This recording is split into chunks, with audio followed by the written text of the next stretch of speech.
미래를 열어가는 지도자입니다. 느헤미야라는 지도자가 이웃과 민족을 향해 마음을 열고 그들을 어떻게든지 도울 수 있기 위해 노력했고, 그는 바벨론 요직에 있으면서 바벨론 왕을 설득해서 폐허가 된 예루살렘에 돌아와 무너진 성벽을 다시 수축하게 되는 위대한 지도자로 나타나지 않습니까? 그것이 그냥 된 게 아닙니다. 바로 내 민족, 내 이웃의 아픔을 자기의 아픔으로 갈았다는 것입니다. 우리 원로 목사님들, 사모님들, 요즘에 우리들의 고민이 있죠. 이 나라, 문재인 정부를 생각하면 대한민국이 어디로 가는 것인가. 만나는 사람마다 같이 이야기하고 고민하고 있습니다. 나는 지난 8월 30일자 동아일보에 현재 100세가 된 노교수, 우리 크리스찬 지성인, 아마 우리 한국 기독교의 평신도로서의 지성인인 김용석 교수의 글을 읽었습니다. 아마 여러분 중에도 읽었을 줄 압니다. 나는 그 내용을 또 보면서 이 크리스찬 지성인 노교수 김용석 씨는 오늘 이 정부에 대해서 과격한 말도 아니면서 아주 따끔한 말로 경제 문제, 조국 문제, 일본 문제, 미국 관계 문제까지 이 노 교수가 따끔하게 말하고 있는 이야기가 있습니다. 어쩌면 이 이야기를 오늘 이 문재인 대통령이 잘 들을 수 있었다면, 그래, 바로 대한민국 사람들이 지금 이렇게 고민하고 있어, 이렇게 괴로워하고 있어, 그렇게 이분이 그런 이야기를 들을 수 있다면 얼마나 좋을까요? 따뜻한 카리스마란 책이 있습니다. 나는 그 책에서 이런 아름다운 이야기를 들었습니다. 영국의 대처가 수상으로 있을 때의 이야기입니다. 그때 영국이 저 남미의 아르헨티나와의 싸움이 있었을 때 영국 군인 250명이 전사했다는 것입니다. 그때 그 250명의 젊은을 잃은 영국의 부모들, 영국의 가족들이 얼마나 슬퍼했을까요?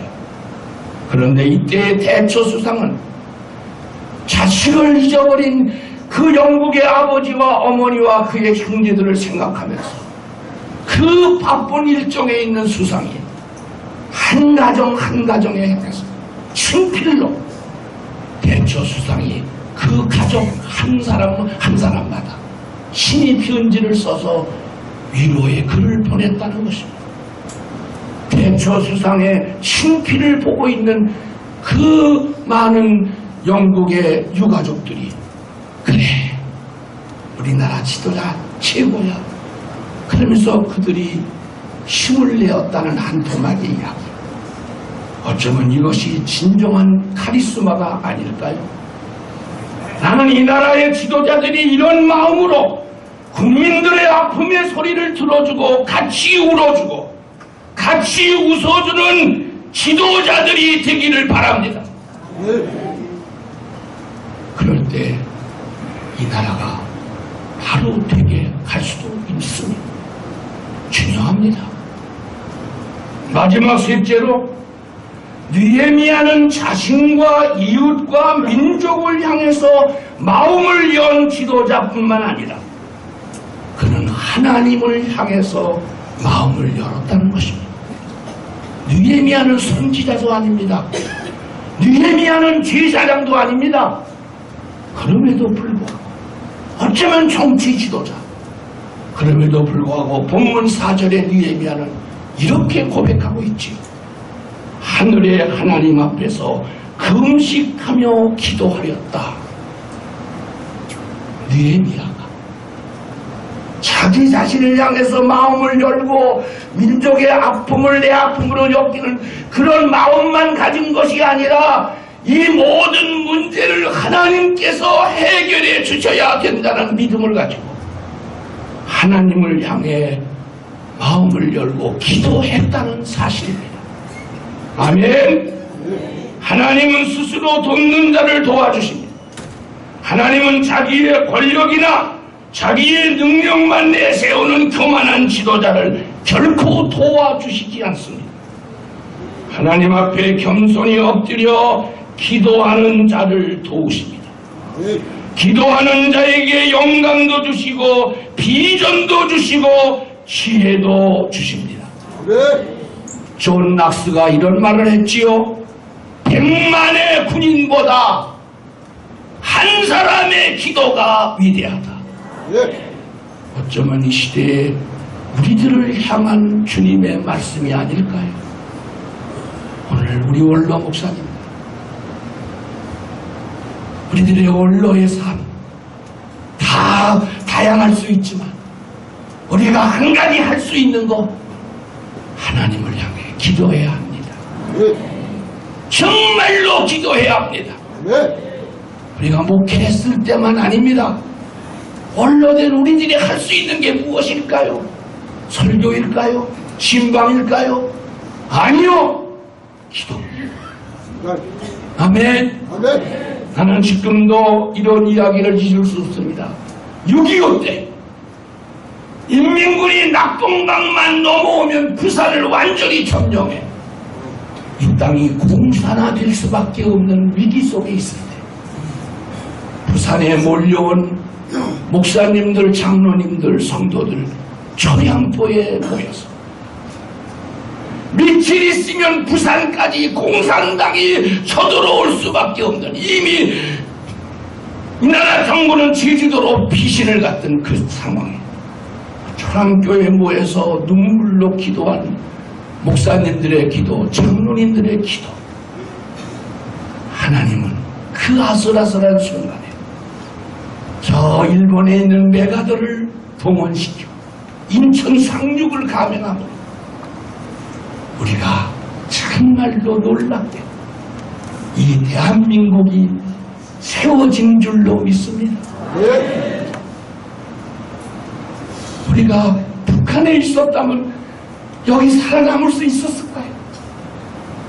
나는 최근에 아마 목사님들 가운데 여러분, 저 카나다에 있는 우리 한국 목사님이, 임현수 목사님이 북한을 150번 가면서 북한을 도왔는데 북한 정권이 이 목사님을 잡아다가 2년 6개월 동안 옥에 가두고, 그래서 하나님의 도움으로 거기에서 나와서 지금 다시 자유의 몸이 된, 그래서 쓴 글이요. 저는 그 책을 보면서 얼마나 울었는지 모릅니다. 북한 사람들 얼마나 고통인지.